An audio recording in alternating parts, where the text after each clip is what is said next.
So let's talk a little bit about practical Scrum applications. And quite often Scrum Masters are considered as project managers. What are the typical mistakes or misconceptions of this role have you met, and how do you deal with that? That's a great question. As I indicated earlier, I was a traditional project manager who had become a Scrum Master after a two-day training, and I did not know what that meant. And so I quickly learned with Ken's help, and so now I teach others. And if we really go back to some of the early Scrum papers, and if you hear some of the interviews with Ken and Jeff, especially Ken, he talks about the roles in Scrum being a way to disseminate the responsibilities of what used to be a project manager. So, in the old days, many you probably don't remember this, but I do, the project manager made the scope, had the budget, made decisions about scope, time, and cost, and often made commitments on behalf of the team. And so a team would be, worked without regard to their own estimates or ideas, and often penalized for that. And so Scrum was an answer to many things, and one of those things was to really empower the team to be able to estimate and make their own professional decisions and give decisions about scope, time, and cost to the customer or product owner where it rightfully belongs. So I think it's perfectly fine to train a project manager, or anyone for that matter, in any role as a Scrum Master. But I think it's imperative to understand the boundaries of Scrum, which are the team owns the work, the product owner owns scope, time, and cost, and as a Scrum Master, we're facilitating that relationship. And even more important, I lose something as a project manager when I become a Scrum Master, but what do I gain? I gain the ability to learn how to become a servant leader, which is a set of wonderful skills unto itself. And I also learn how to remove impediments. And removing impediments is a career changer. So if you want to look at it selfishly, at the very least, being able to help a team clear their path, give them everything they need, help an organization see where its biggest blockers are. From a selfish perspective, that's a really fulfilling way of working. And from an unselfish perspective, it's great to help people, and it's really awesome to watch teams realize their potential. So I might lose something as a project manager and what I consider my traditional responsibilities, but I think what is gained is an entire universe of new skills and new motivators, and just a world of great opportunity. And so I hope that people see that and take advantage of that, because changing organizations, helping organizations change for the better, continuous improvement, becoming more competitive, becoming more agile, and in the general sense, is where it's at. It's great work.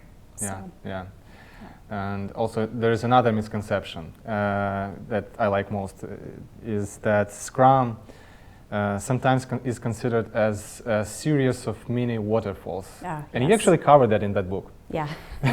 So Scrum-masterfalls, yes. Yeah. So could you please share your opinion on that? Yeah. So it's definitely a misconception, and I would say it's probably a common startup pattern. People have habits, and they learn something new, and they try to make it fit the old habit. And so it's not a thing to be critical of or demeaning for at all. It's people trying to learn, and so the ways to help them out of that as Scrum Masters are to educate ourselves around different patterns, test first patterns and pairing, and really, if we're in a software world, all of the practices that come to us from extreme programming. So as Scrum Master, educating myself so that I can start to help my team understand that there are ways out of that. It's also important to educate the business and the stakeholders, because they're in the old habits as well. So it is a misconception. It's a very common first practice. As Scrum Masters, we're there to kind of help move the organization beyond that. But, I always say a mini waterfall is better than a large waterfall. So at least it's a step in the right direction, but we definitely can do better than that. It just takes time, and it takes people really trying it to understand that for themselves. Yeah. It's not the end of the world. Yeah, that's true. That's a possibility. Yeah. And speaking of educating business, so in your opinion, how important the role of top management is in transitioning to Agile? It's everything. In fact, I my third book is really going to be geared toward leadership. Yeah. I think leadership, managers may go to a conference, or they may see a video like this, or they get excited about these concepts, but I don't think realize a few fundamental things. And one of those fundamental things is that Agile, which sisters with Lean, right? It's all about organizing for value and outcomes, and moving away from sub-optimization and organizing for efficiency. Mm-hmm. The efficiency mindset has been around for 150, 200 years, and it still pervades the way we do business. So the silos and the handoffs are all carryovers from that way of thinking.